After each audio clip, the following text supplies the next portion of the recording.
Hey. Hey, everybody. We're going to get rolling in just a second here. Just hang tight. Go ahead and ask any pre-questions that you want to know in our chat forum. And we're going to be talking about Foley and editing and effects tonight. So get your thinking caps on. And also, if you've got any files you want us to look at to fix or to show you how we might fix them, etc., go ahead and upload those to a site of your choosing or to the actually, I'm realizing I didn't post that link. I'm going to see if I can post the link for the Google Drive for you to post.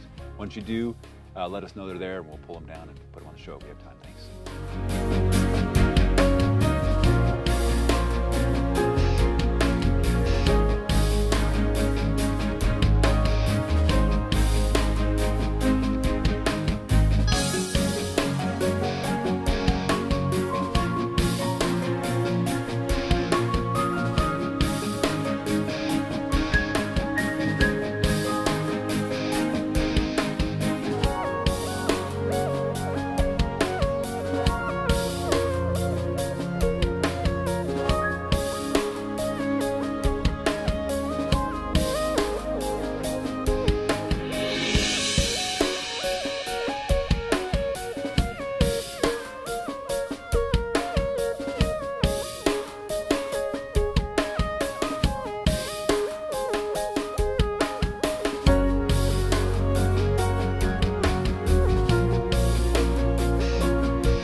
Oh, yeah.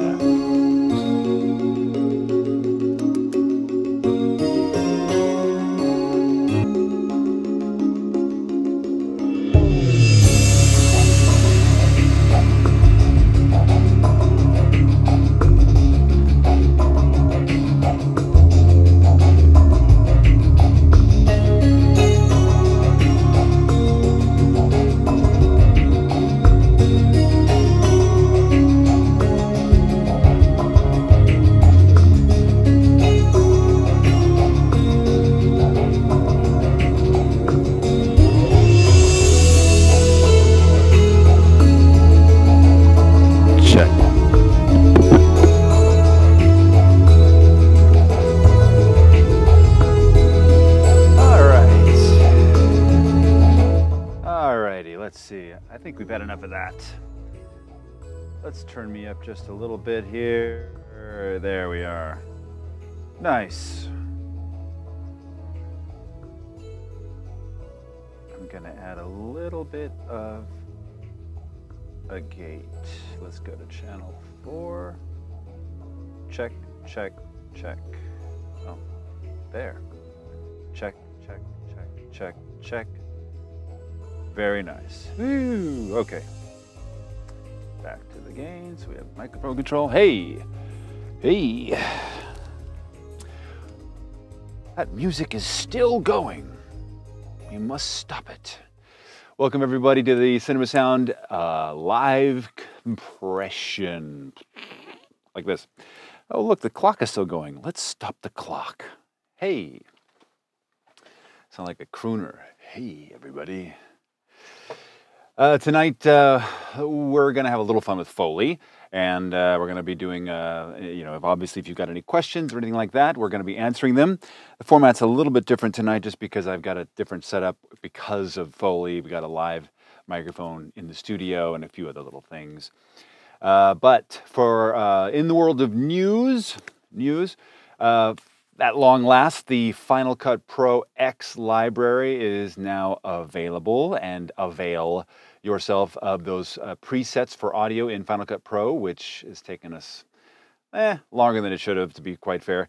But we ran into some technical issues, but it's available in the store. Go get yourself those presets. They're pretty cool. Lots of folks are really enjoying them, as they've enjoyed the Adobe Premiere Pro presets. And then as far as the DaVinci Resolve presets are concerned, I know a lot of you have ordered those, pre-ordered those. We're just waiting on Blackmagic to tell us where those presets show up in the Mac. They showed us for the PC, which is lovely, but for the Mac, we're kind of stumped. We're just waiting on them. Once we get the okay from them, it shouldn't take us very long to finish, and then you'll have those as well. So all three of the major NLEs will have Cinema Sound audio presets, which I think the number is 156. I think that's the number, which is a lot and pretty cool. Let's see, I wonder if I'm not in Final Cut or Premiere right now, otherwise I'd show them to you. But there's a video on Premiere, the Premiere Pro presets, and we're going to do one on the Final Cut Pro presets soon as well, just to how to use them and cool things like that. Again, if you have any files that you'd like us to look at, we just posted the link for the Google Drive where you can upload those. Should work now, as opposed to a couple weeks ago when it didn't. And once you've uploaded those files you want us to look at, just tell us here in the chat window what it is you'd like us to look at, and I mean what outcome you would like to have. That'd be awesome. Okay, let's see now. NAB is coming up. We just started talking to our friends at Saramonic about presentations. Looks like Cinema Sound and myself are going to be doing presentations at the Saramonic booth about every other hour, so about 4 to 5 times a day, demoing and educating and having a great time. So, and they're going to have a pretty big booth there at the Mac Group's booth, probably, I don't know, 30 feet by 20. I mean, it's going to be big. And I'll be the dude on the stage, so that'll be super cool.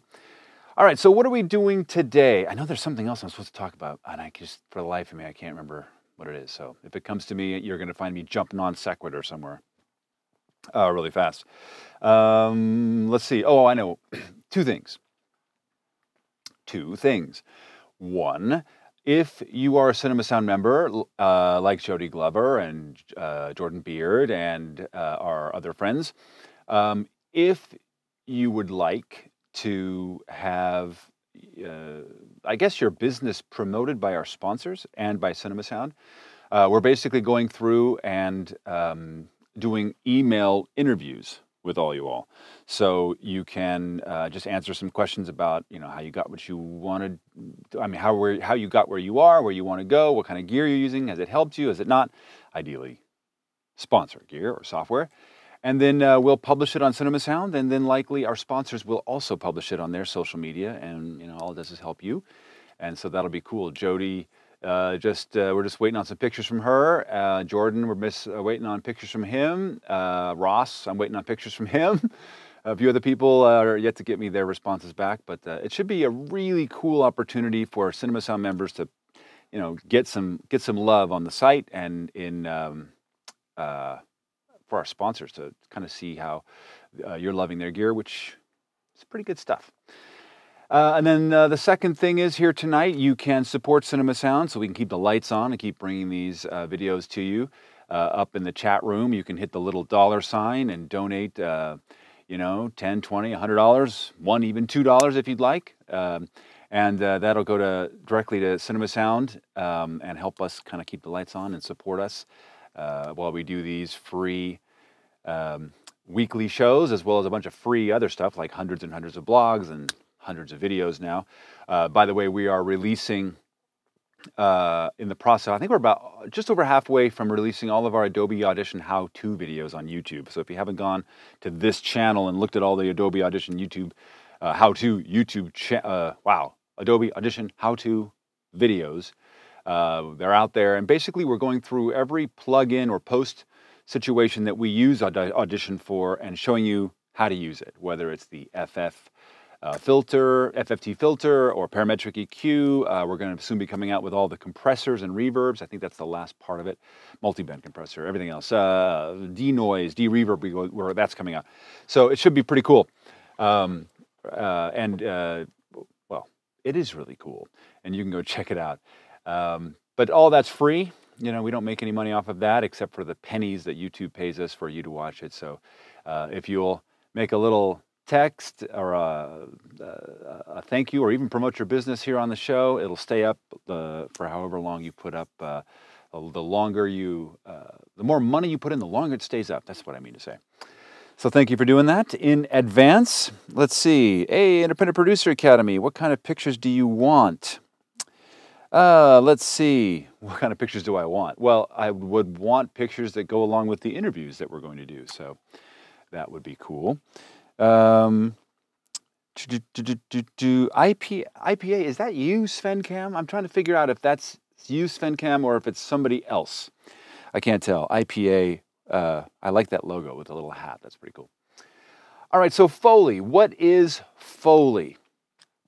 Well, hopefully you've been able to watch Chapter 2 of the Cinema Sound Education in the effects volume, and that's where we jump into doing live Foley, doing Foley in your house, in your closet. We show you in that volume how to set up your closet, how to build your own Foley pit, you know, from stuff at Home Depot or Lowe's for inexpensively, and how to use it, how to set it up so you don't get weird reflections and weird things like that. You know, how to deal with sand, you know, how do we put dirt in? Should we put grass in? And then, of course, all the things around clothing, which we're going to talk about tonight. What else do we talk about? Oh, we talk about gun Foley, bags. And basically, excuse me, what we did is we went through and took those, excuse me, wow, dinner. We went through all the 5 example videos, and we didn't do all of the Foley on camera for you, but we did the major Foley. We did footsteps, especially where we're watching Rivka, you know, run around in the action video on that cement with the boots. And then we did all the clothing. We did gun Foley, you know, skin, all kinds of stuff. And then, of course, the ubiquitous earrings in the Macbeth piece, which just went on and on and on forever, of course. Yay, amen.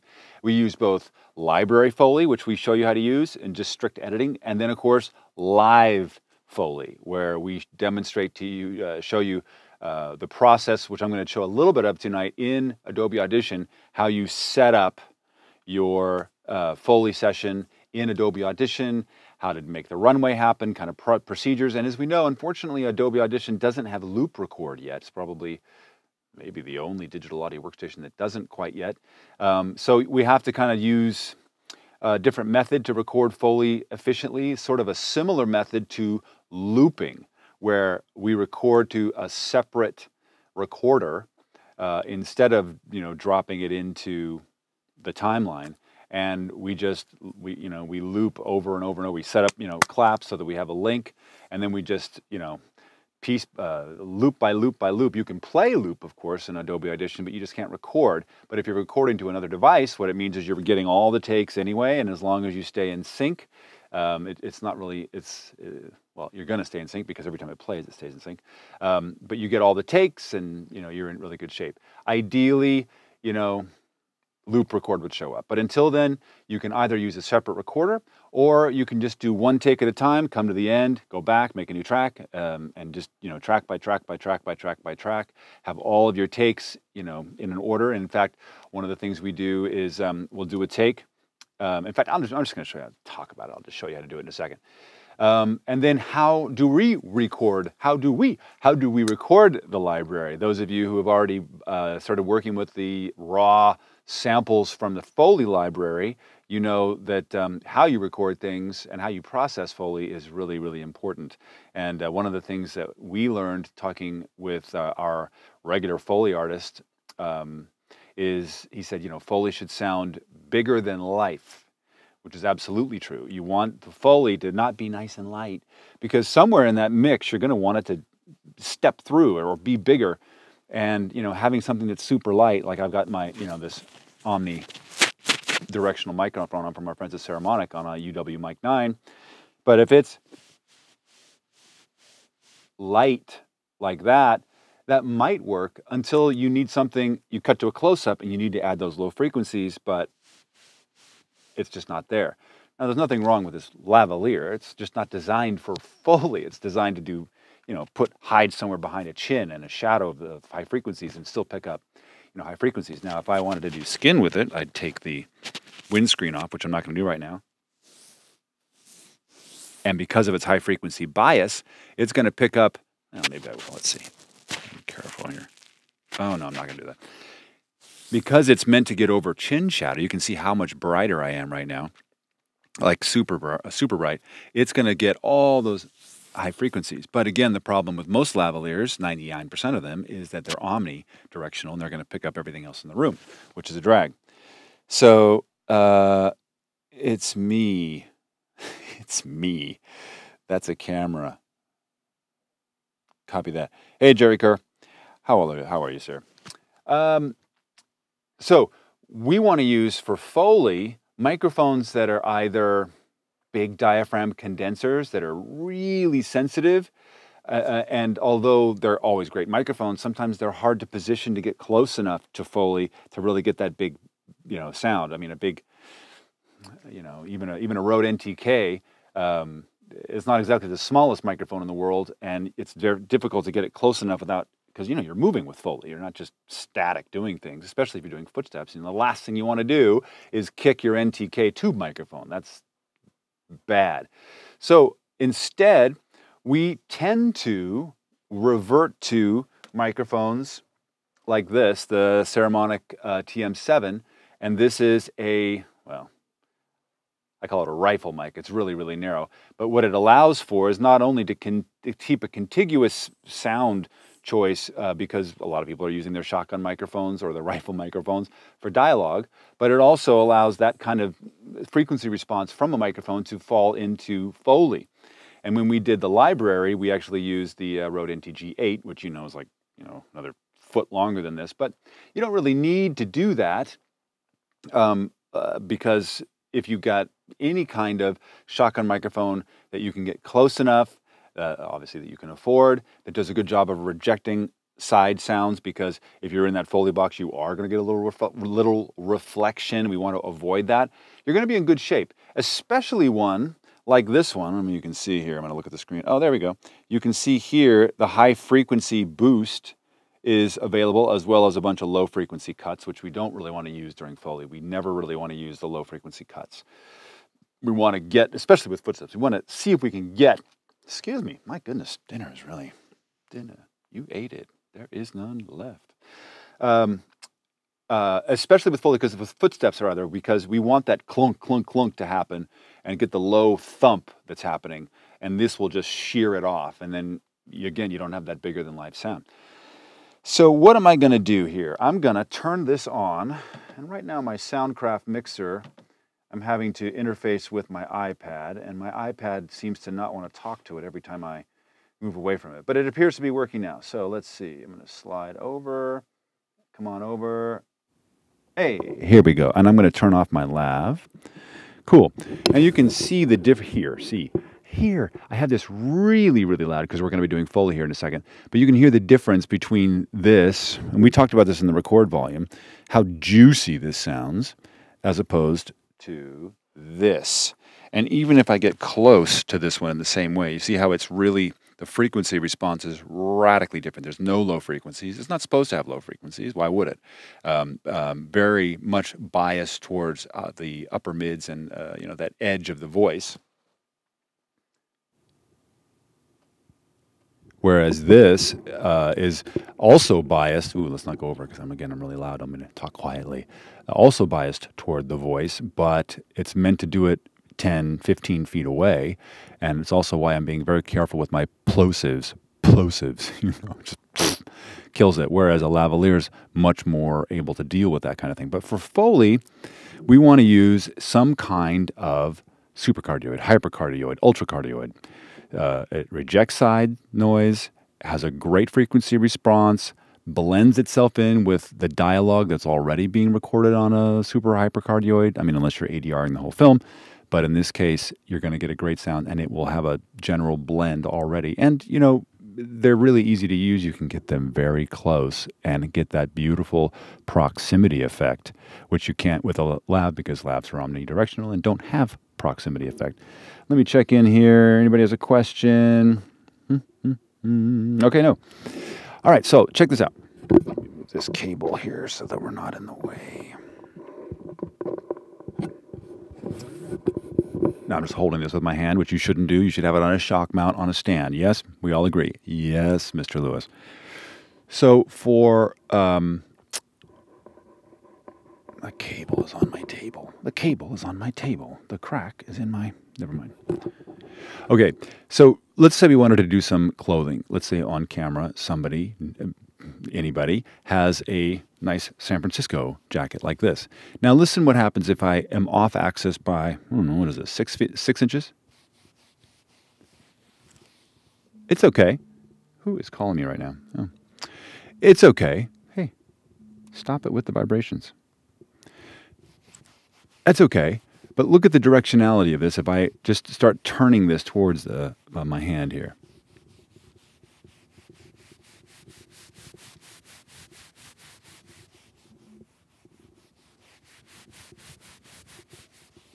It's a pretty awesome rejection, which you're just not going to get with that omnidirectional microphone or any kind of cardioid. So we want that juicy sound. We want to get as close as we can without getting, you know, that kind of sound or wind. You can get... you know, wind just from moving your hand. So we want to be careful of that. But as close as we can, obviously never going over, and getting a really juicy sound.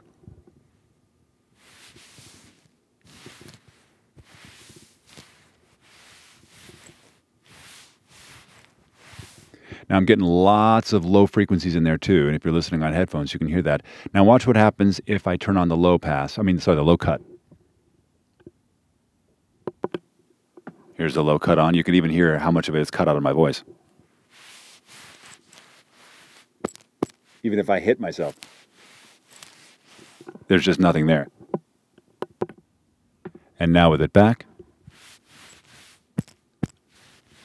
I mean, it sounds like a face punch or a body punch almost. Well, I guess it is a body punch. And the same thing with skin. Now with skin, yeah, there's just not a lot of low frequencies there. There's no low frequencies there. We can cut off probably from 400 hertz and down, and nobody, especially with jeans. I'm going to just drop this down in my pants here. Nobody freak out. It's just my jeans.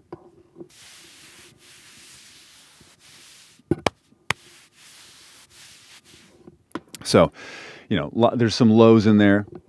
I did. So you want to get close. You want to have a hyper, super, ultra cardioid microphone.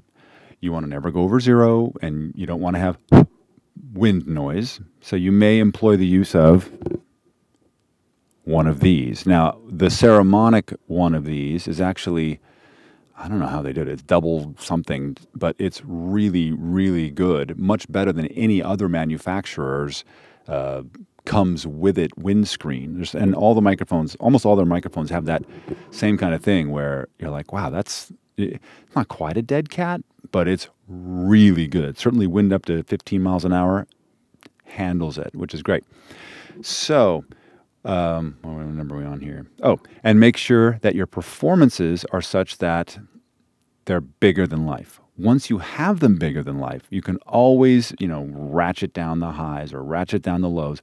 And of course, as you're moving in with the camera, you want your Foley to move as well with frequencies so that if something's very close, you ramp up the lows, you ramp up the highs, you bring down the mids, and of course the volume comes up. As the camera goes wide and farther away, you bring down the lows, you bring down the highs, and obviously the whole volume goes down, just like we do in visual effects. If an object in visual effects is very, very close, the atmosphere doesn't dull the contrast or the color.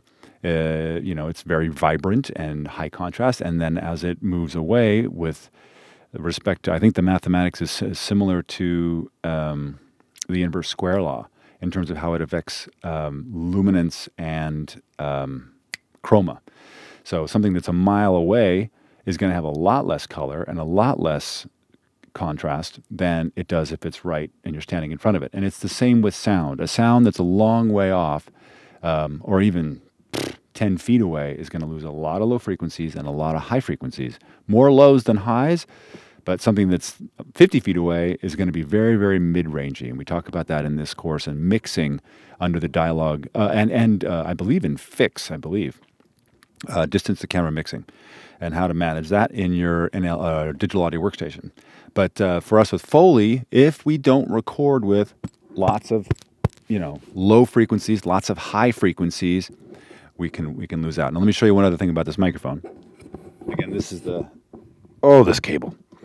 I should just use that wireless one that they have, huh? That would save me a lot of headache. So this is the TM7 from Ceramonic.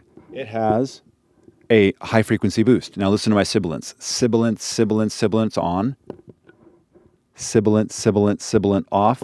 Sibilant, sibilant, sibilant on. Sibilant, sibilant, sibilant off.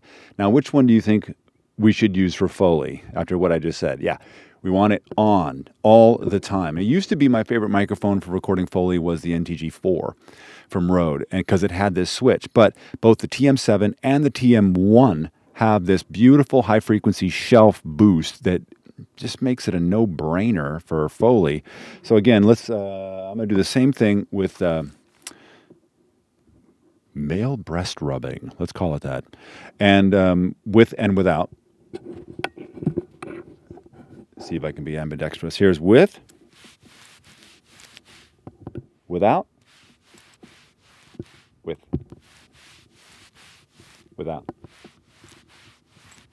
I mean, that's night and day difference. So, of course, we could do this with EQ in post. Duh. And what we're doing is raising the noise every time we raise anything in an EQ. And you're like, well, yeah, but Mark, all that's doing is the same thing. And well, that's true. But we're raising the noise before several things, like the cable, which everybody knows cables are our enemies and always degrade the signal, which adds noise, and the analog to digital converter on whatever your computer or interface is, and the conversion process.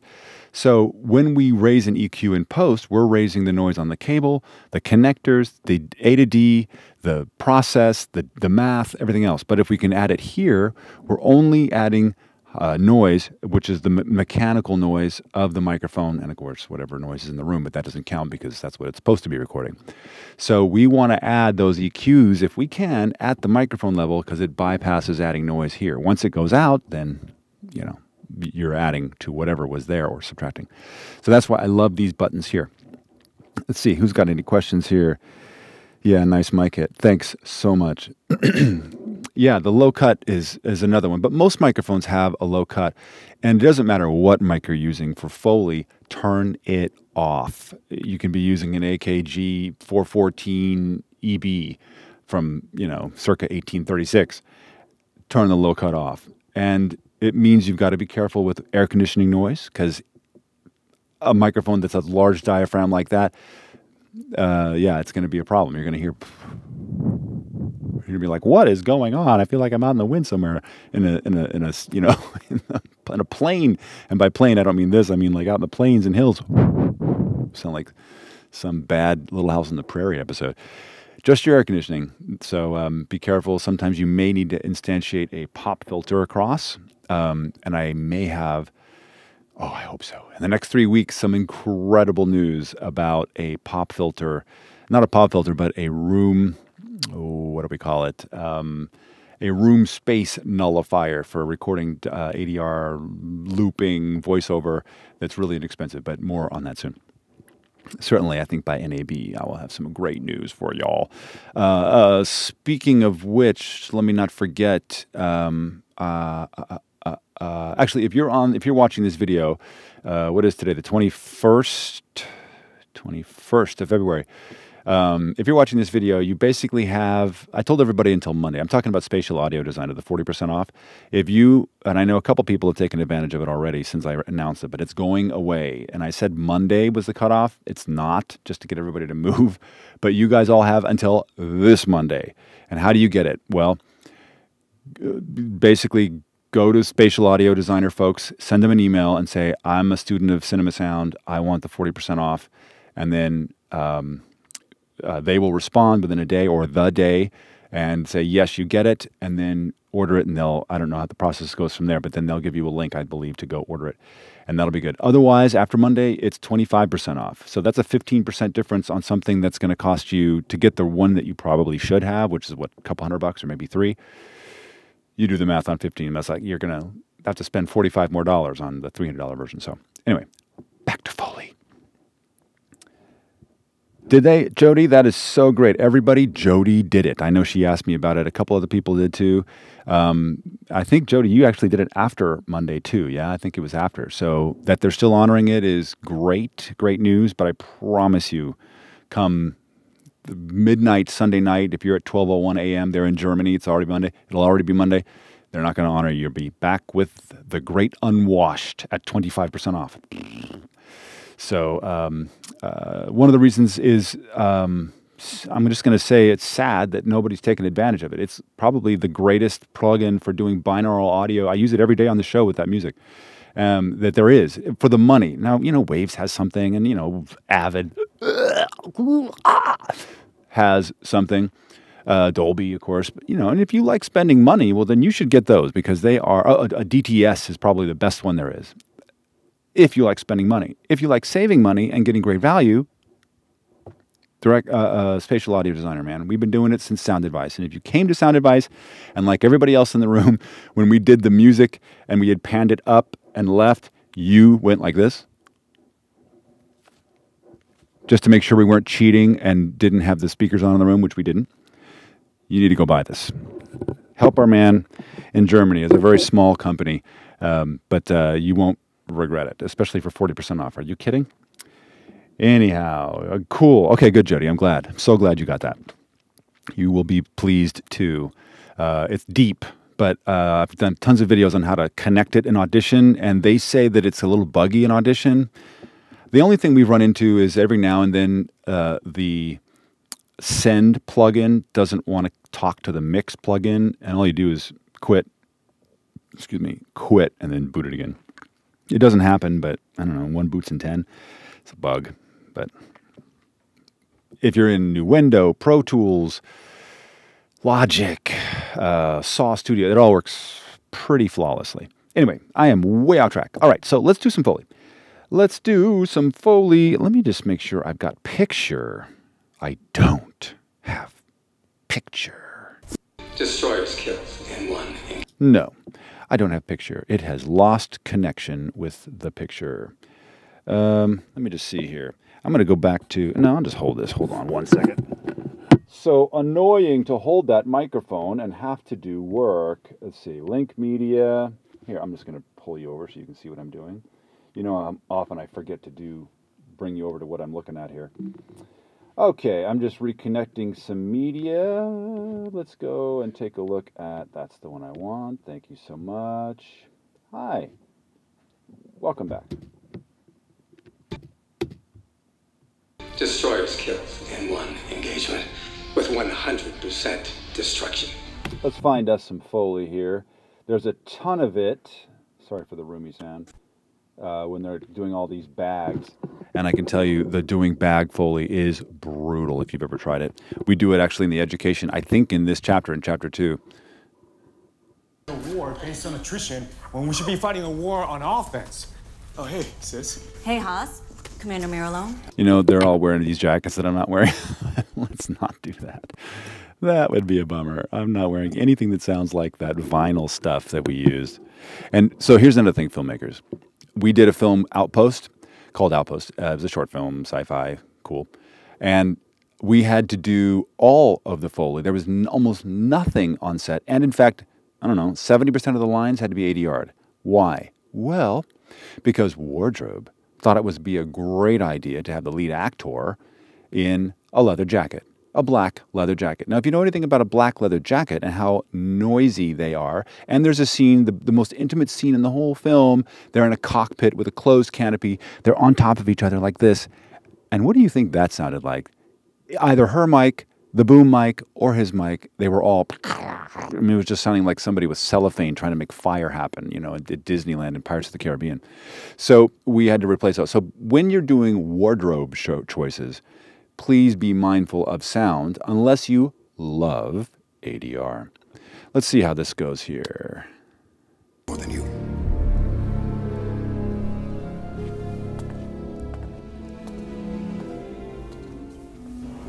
Are you cross with Master Raging? Oh, nobody moves. They're just doing footsteps. Where's my other place here? Oh, I think he does here. Let's see. There is no solution where fear and confusion bed down together. This, as with all things Alkalite Terra, will be solved with faith. Now, of course, we have all the sound effects, so I'm going to mute. It's already done, so I'm going to mute this track. Mute, I say. Mutosis, mutation. There is no solution where fear and confusion bed down together.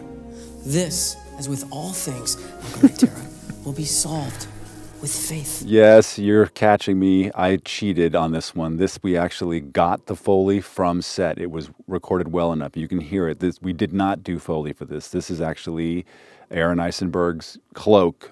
Again, a wardrobe choice that made pretty good sound, and we got it, and we didn't have to redo it. There is no solution where fear and confusion bed down together.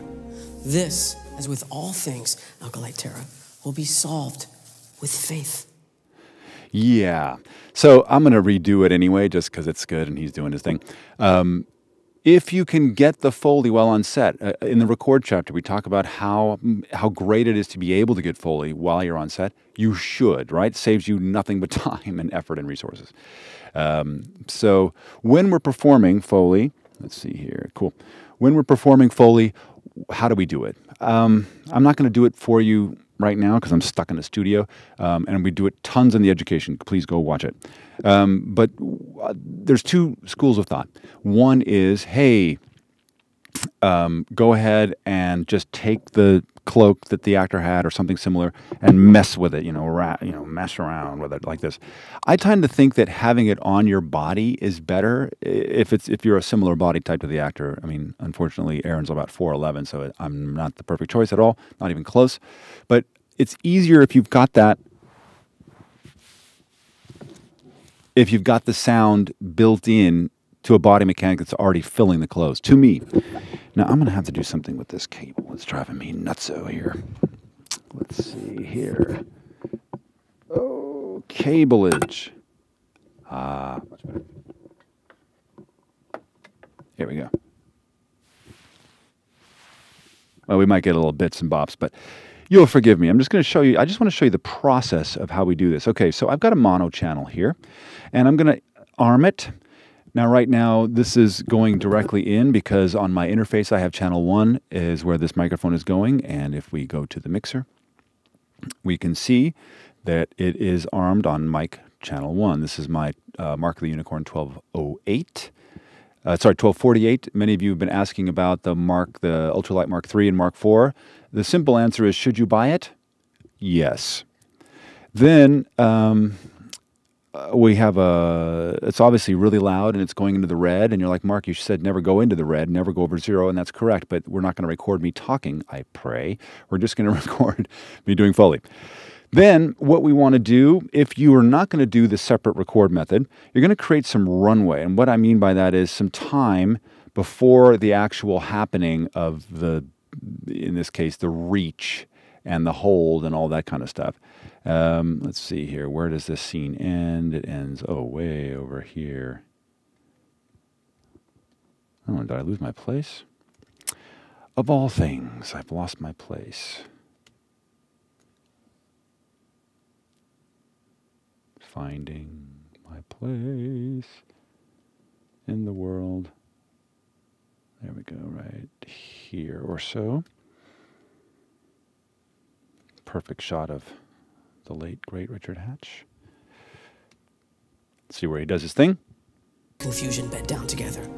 This. Right there. Off after this. Very So I'm just going to make a marker. Hey. Oh, you're not going to behave. So M for marker. And we're going to do markers here. We're going to double click. And we're going to say runway start. And then we're going to find where his little thing arm move goes, right about there or so. We hit marker. And I believe I can... Oh, so I guess double click works fine. That's fine. We'll just say arm move. We talked about spotting last week, how important that is, and I'm just kind of spotting on the fly here, which theoretically, ideally, actually, we would have gone through the whole film and marked all of these bits that we wanted to find. And what we do now is I'm going to zoom in. We're going to do the same kind of process that we did for looping, but in this case, we don't have to look at a waveform. In fact, there's no waveforms to look at. We're going to start the runway here, and we're going to go to the end. We'll just play this and see how it goes. There is no solution where fear and confusion bed down together.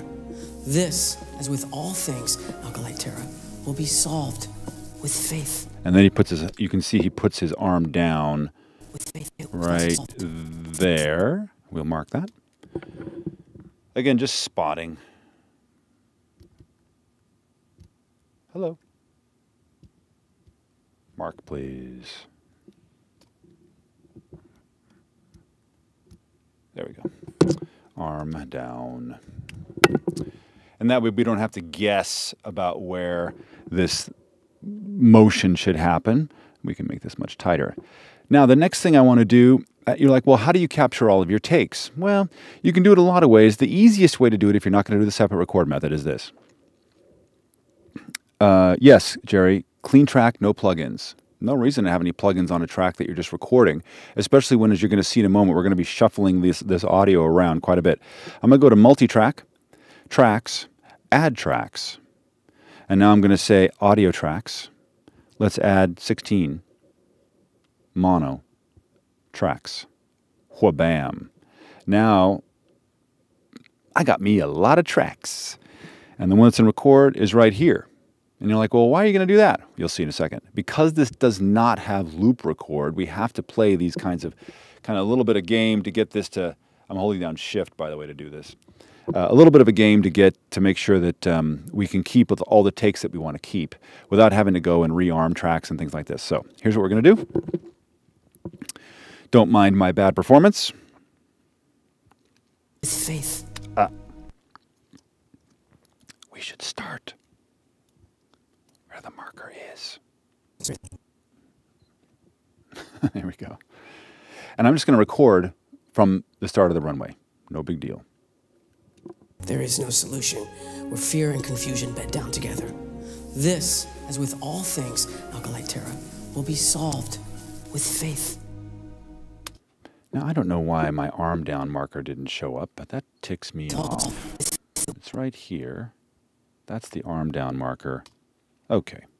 I don't know why this didn't do that. Excuse me while I rename this, because I was all set. Arm down. We're going to get rid of this. We're going to do it again. Runway start. Just click on it. It should drop me over there. Double click. Here we go. Oops. Sorry. Here we go. There is no solution where fear and confusion bed down together. This, as with all things Alkalite Terra, will be solved with faith. All right. So we'll call that take one. Now here's what we do. We want to do another take. No problem. If we had loop record, it would just automatically make a new track, but we can't. And I noticed that my microphone wasn't actually pointed in the right way, and you all probably saw that too. So I'm going to hold down shift, which allows me when I drag to keep everything lined up. And drag it out of the way and record another take. Hello. There is no solution where fear and... Oh, unfortunately, that's right. I'm wired so that the output of this actually goes through the... and back in, loops back in. So let's turn the dialogue off. Let's turn the mix off. That's funny. I forgot about that. Funny things you have to do when you're running microphones and multiple streams that most people who do podcasting and live streaming don't. Here we go again. Take two.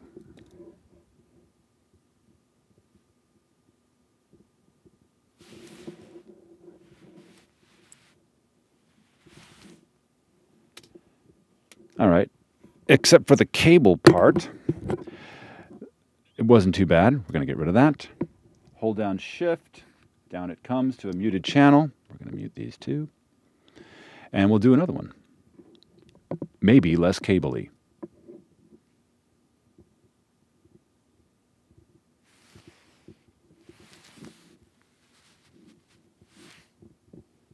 Not too bad. I'm going to actually keep the microphone pointed at the right place this time. One more time.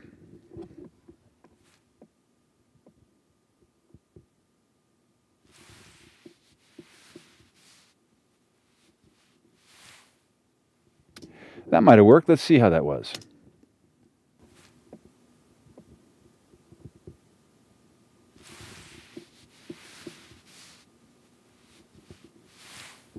So the last one, when he puts his arm down, is right. The one that he puts his arm up isn't, because I spent too much time in the move.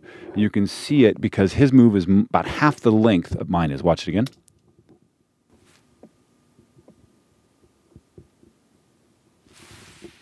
See how my move keeps going and he stopped? So we're going to do one more. Notice I'm keeping all of these. Dragging him down the muted channels. Once again, armed with this knowledge.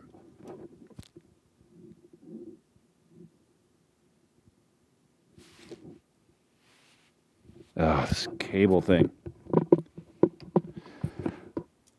Take 5. 50. Take 50. It's Foley, folks. We love it. It's fun.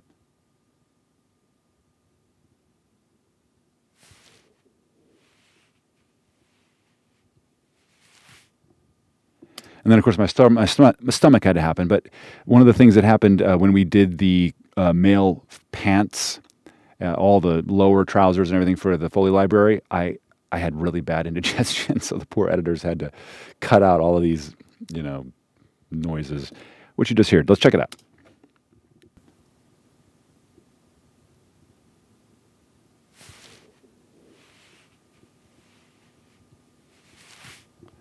Pretty good. Definitely editable. And to answer your question, Jerry, you absolutely can.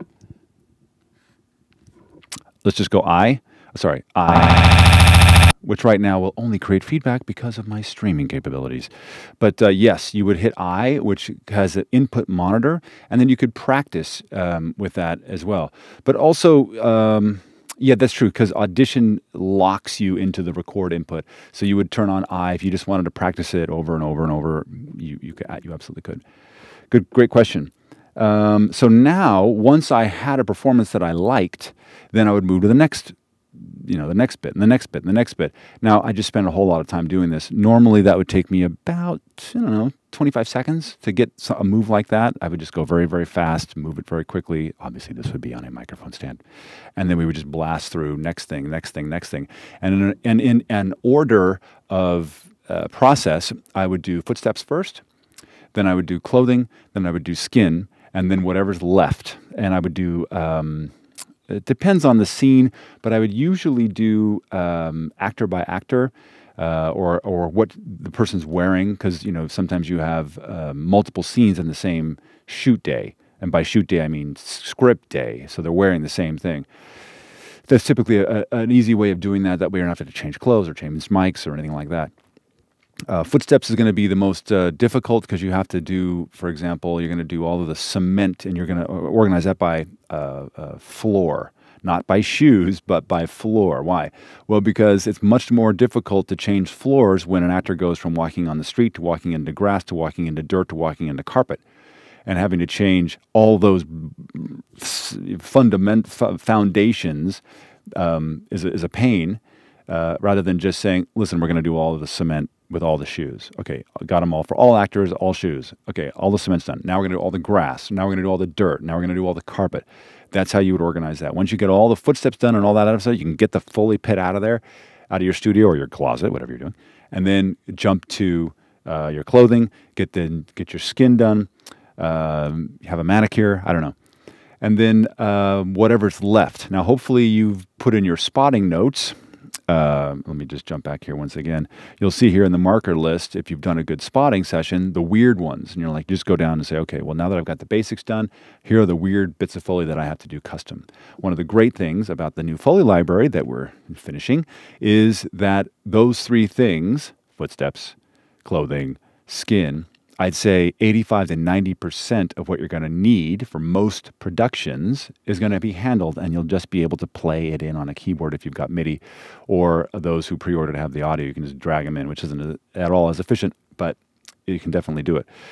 It's about, what are the Jodies? At about 40 gigs by the time you're done. It's somewhere in there. It's somewhere definitely north of 30 gigabytes worth of samples, which is a lot. Let's see. Any other questions so far? No. Okay, cool.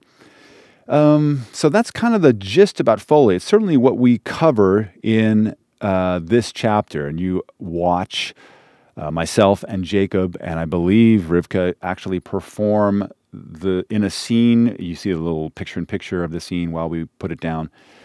We have several chapters for the various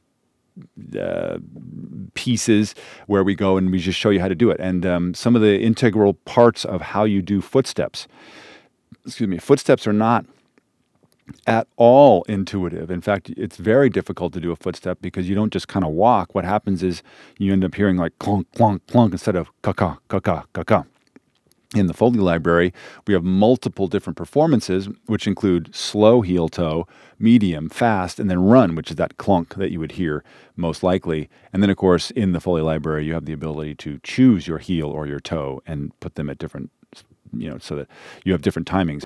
Why? Well, sometimes you have a close-up on a foot coming into shot, and depending on how that actor went clunk, it may not fit your pre-recorded footstep, which has a clunk built in.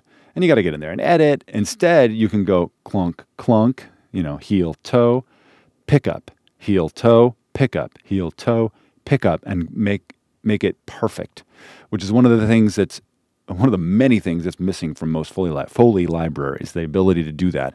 And you'll be able to do that with MIDI. In fact, I need to check up on them. I haven't talked to them in a couple days. See how they're doing. Cool. Any other questions that you've got? Yes. Thank you, Jody. Again, feel free to donate to support us here while we're going to wrap up here in a couple minutes. This may be the shortest compression show on record. Kind of the intro for Foley and editing. We've covered audio editing quite a bit in the edit section of the show, which, wow, we may not be going back to for some time. Because we've got some beautiful chapters left, including all of the effects here. But Foley is, how do I say this? Foley is the difference between a professional filmmaker and an amateur filmmaker. How it's mixed, how it's performed, is it even there? And if you don't have good, it wasn't House of Cards. They're Foley. You want to watch the textbook on how Foley should sound, go watch House of Cards. I think it's mixed a little bit too loud, but boy, does it draw you in. Another show I was watching is, ironically, two President shows. Designated Survivor. Just finished season 2. Really well done Foley. Was it Altered Carbon? I think it was Altered Carbon. The Foley in a couple places was so bad, it was so out of sync with somebody walking around in bare feet on linoleum tile or something. And I'm like, and the feet are in picture. And I'm like, who thought this was a good idea? A lot of people had to think that that was in sync or just not see it. Sorry, that rhymed. To get that okayed by the network. Okay, wow. So don't let that happen to you. Of course, the other thing that happens, which we'll spend an entire show on, is ambiances and how everybody forgets to do ambiances. But that's a different week. Foley for sure.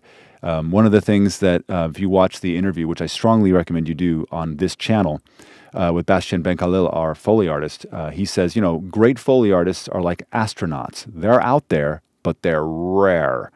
And, there's a lot of people that try. So but fail. So, but none of you should have any trouble with that. If you can watch this chapter, get in your head what we're teaching about Foley, how you can do it yourself, how it doesn't take a lot of effort, it takes a lot of time, but it's not hard. And if you've got yourself a hypercardioid, supercardioid, ultracardioid, and a reasonably quiet closet, you can make this happen for yourself using the process that we talk about in the education. If you have a digital audio workstation that does loop record, it makes life easier, but it's not necessary. As you can see, you'll just keep dragging files down. You're going to keep all of your takes. Why do we keep all our takes? Well, you never know. What may seem like sync to you at the time of recording, when you're hot and heavy in the middle of trying to move forward and there's deadlines, may not actually be the performance that works best. So we want to keep everything. You know, hard drives are cheap. So we want to keep everything. We want to keep everything in the timeline, in sync, so that if we're like, I wish I'd had another take, that's okay. I got 16 of them all down here in a row. And then you just, you know, those tracks that you don't end up using, you either bounce down your final Foley tracks to their own track, or you just take them, shrink them as you know how to do in Audition, and then just drop them to the bottom or delete them, whatever you want to do there. So they're not in the way. Because by the time you're done with doing Foley, you're going to have, I don't know, dozens and dozens, maybe 80, 90, 100 tracks worth of Foley that you got to, that somebody at least has got to go through. Ideally, an assistant editor that you pay $10 to $15 an hour who could use the work, who's a student. But so that you don't have to do it. But you're going to have a lot of tracks, a lot of possibilities, and a lot of options. And if you're doing I'm doing it on a separate recorder method, it's important to be able to tail slate or head slate everything. Well, what does that mean? It means that you're like, you do a performance, it loops back, you do another one, it loops back, you do another one, and that's the one you want, and you're like, that's the one, the last one, and maybe the one before. And you just say that, because obviously the microphone's there, and it's turned up very loud, like this one is, and I'm sorry if I'm overloading, because I get very excited. You're doing your Foley, your skin, your whatever, and you're like, okay, the last take was the one I want, and maybe the one before, or 2 ago. Check those. And then when you bring it in, you've got a tail slate on the tail, on the end, going, oh, it's that one, and the rest of them I'm going to put on a kind of an aux track if I need anything else. Not as great, but, you know, again, if you need to move fast in the recording session process, it's much faster to do it on a second recorder than doing what I just showed you. Although in post, it's much easier to have it the way I just showed you, just not as fast in recording. Again, this is only if you can't do loop record. Hopefully I've been saying this a lot, but hopefully it's kind of digging in there for you all. Let's see. When happy with performance, use RX to refine. Yes. So once you're done, it's a great question, Jerry. Once you're done, here, I'm going to go back to our happy screen capture. Yay, here's me. So once you're done, oh, no, we went down with them. Here's our takes. We're going to make a single track that ultimately will be the good track, the good pass. Let's just see here. Mono here. Well, I'll just make this one. So let's call this the final Foley.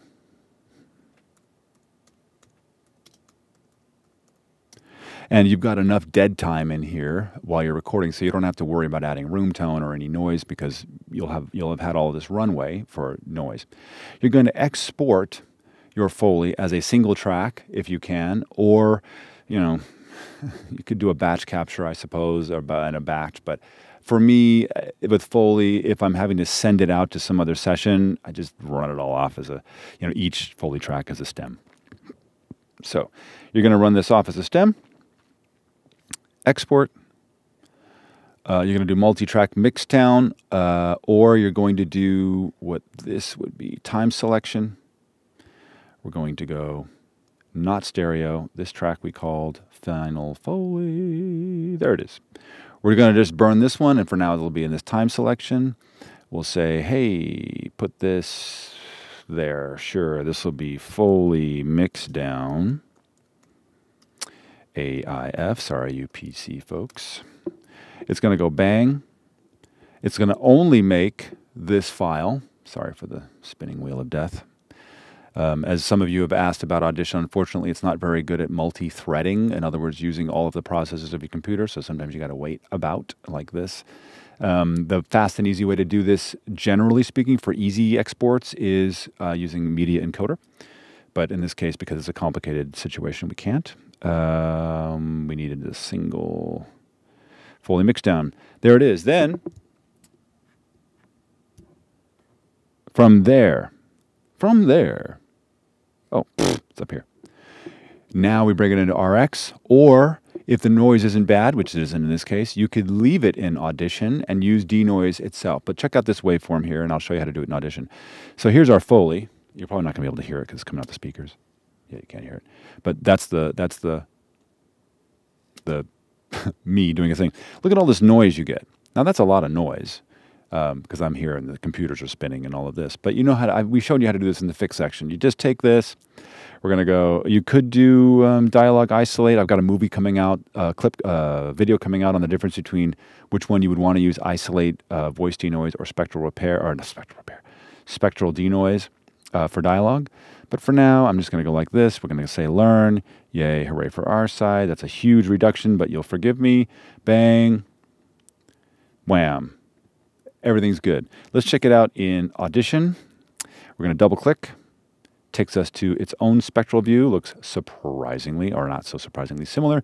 We're going to go to Effects. We're going to go Denoise Restoration. Check this out. Denoise. This thing rocks. We're going to just make a selection. I don't even have to tell Audition what the noise is. Watch this. I'm going to put this down. I know what I may have to do. Yeah, it's still coming out the thing. I need to, sorry, you got to do a little routing. Audio hardware. Excuse me. Oh, so sorry. Oh, so sorry. Yes, that's not the one I want you all to come out. I want you all to come out of 7 and 8 because I'm streaming through channel 7 and 8. Here we go. All right, so there it is.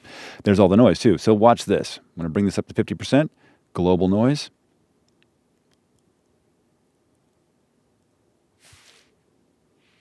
You even get my stomach rumble. And I can bring it down a little more.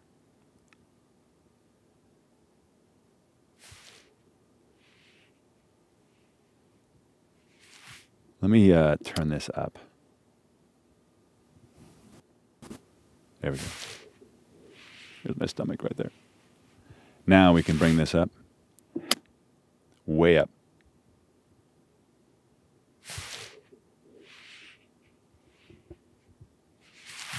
Without. Oh, ho, ho. With. It's too big of a setting, but look at how awesome that was. No learn, no weirdness. Just turn it on, slide the slider. You're done. And this is also batch usable. You can do this in a batch if you choose, which again we talk about all over in the education more than once. How you can batch do these kinds of things, which is super super cool. Batch process. There's the one I wanted to see. You drag and drop your media and anyway loops, doing your record, your macros, and all that, and it'll just go bang and just do however many of these files that you have all at once. What? I know. It's incredible. Super cool. And by the way, that noise you were hearing, most of the noise while I was playing that is this. It's me in here because I can't reach over and turn it off. Otherwise, you can't hear me. Oh, cool. Great questions. Great questions. I love it. I love the direction that Audition is going, making it very much easier for us in post-production to be able to, move very quickly. Yeah, it's totally dope. So that's about all I have for you all. So this is kind of the intro to Foley. We're going to be doing more. I'm not sure what we're going to do next week, but I think it's going to have something to do with effects and sound effects, and I'll certainly be letting you know. I'm going to hang out here for a bit while I try to put some of this stuff away. What I will tell you this, what I've been doing is I've been testing speakers. You're like, what? What do you mean testing speakers? Well, as you know, JBL is a sponsor, and they have gladly let me borrow some of their cool speakers, like the Series 7s, which are unbelievable if you have $1,500 to $2,000 a channel to spend. Love them so much. But they also gave us, lent us the Mark II 305s. I happen to have purchased Mark I 305s and a 308. And then I happen to have Mackie HR24s.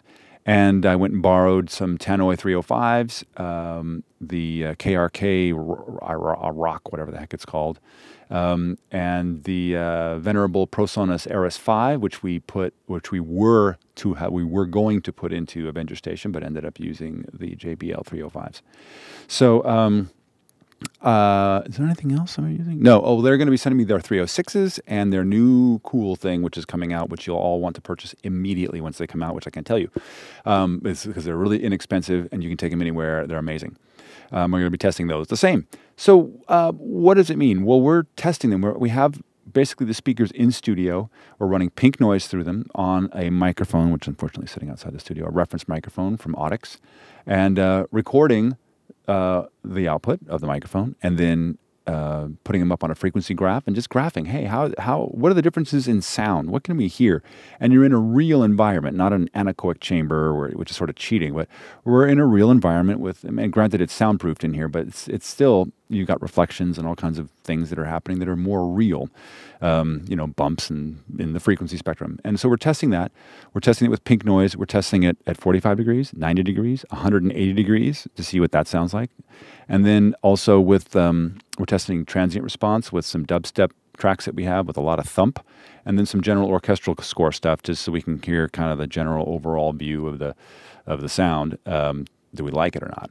And we're getting some very interesting very divergent results. And ironically, some of the smaller JBL speakers, we've known this for a while, but if you've got a set of 305s, there's nothing in that weight class, nothing under $300 that's going to compete with its ability to give you low frequencies, with its ability to give you a general flat response. And although they're sort of underpowered, those RS5s, I mean, they might as well be like the Anaheim Stadium power. I mean, I don't know how they pack so much power in there, but they sound terrible, if I might say so.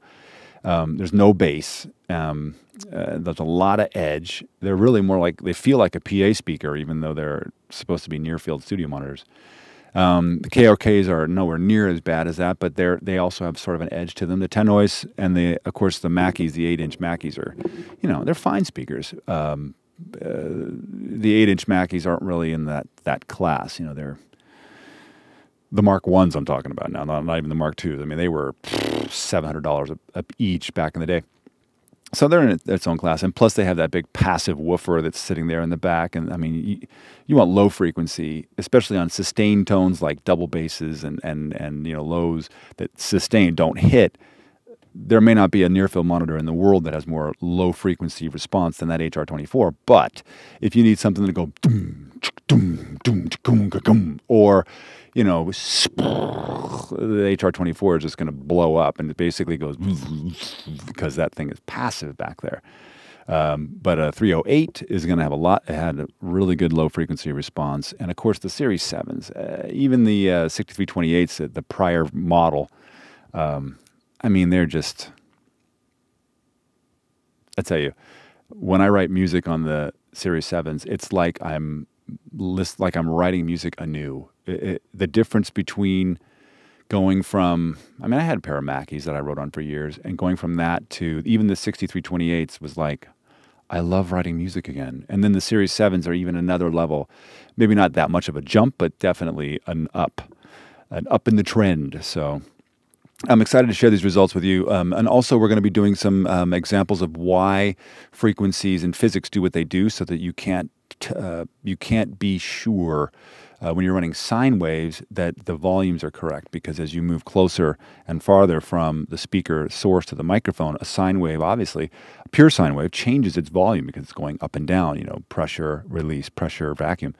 And a lot of people make this mistake. They're like, oh, well, my low frequencies, they're just not level. Well, if you're testing with sine waves, they're never going to be level, because as soon as you move that microphone a half inch forward, it's going to get louder or softer. It has nothing to do with whether or not your speaker's putting it out. That's why we use pink noise. And even pink noise doesn't have that much resolution below 60 hertz to really give you, a good finite and detailed representation of what the low frequencies are. That's why when you look at these graphs, or any graphs, even in the cinema sound education, when we're showing you how to tune that room in volume 7, you're like, man, those lows are kind of all over the place. Well, Yeah, besides the fact that lows are really hard to control anyway, as long as you get them within reason, it's all right. What you really want to be careful of with speakers is transient response. You want that, you want it to be able to hit you like Sugar Ray Leonard in the face. You know, you don't want wet noodle arm boy to go, ooh. You want it to be able to hit and then recover, that speaker to recover very, very fast. Regardless of the size of it, regardless, you know, again, those 305s, if you've got 305s, you know what I'm talking about. You put those, you set them on a speaker stand with a recoil stabilizer, and you run some 50 hertz bass drum through there, and you're going to be like, where is this sound coming from? How can it come out of that little box? And it's controlled, and it's great. Again, it's not the loudest speaker in the world, but dude, they're near fields. Are you crazy? Tomorrow I'm going to be going to do some consulting at a studio in Glendale where they're building a 5.1 video cutting room for an animated show at a post-production house. And I'm going in there to kind of see what they're doing, what needs to happen to the room, what treatment, and what course recommend, what speakers. And they've got KRKs in there. I've seen the photos. I'm like, oh, really? So, you know, I'm going to have to say, listen, you need to buy 5 305s and the accompanying 3 Series sub. And, I mean, is it over $1,200 or $1,500? No. And it's for a small little editing room. Fantastic.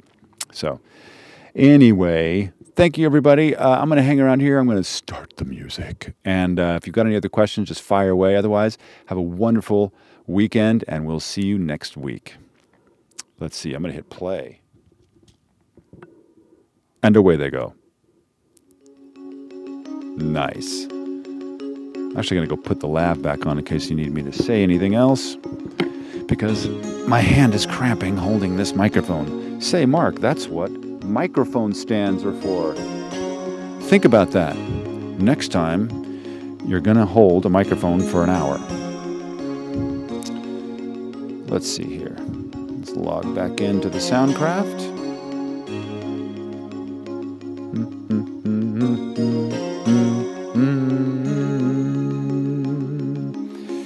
Here we go. Here we go.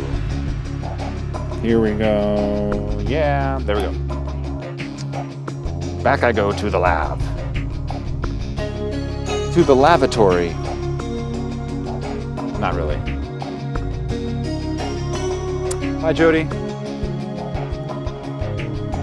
Boom. Boom, boom, boom.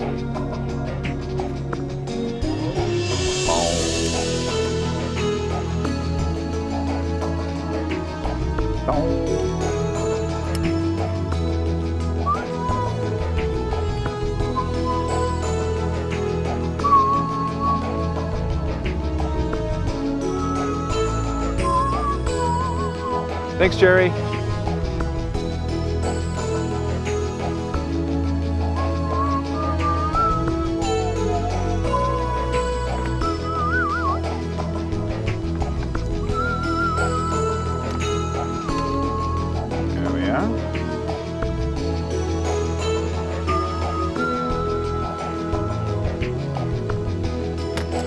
Turn the gate off. Yeah.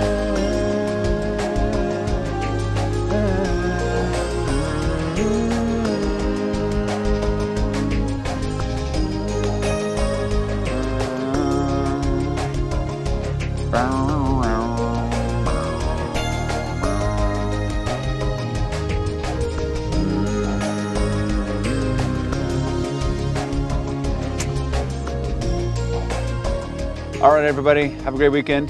See you next week.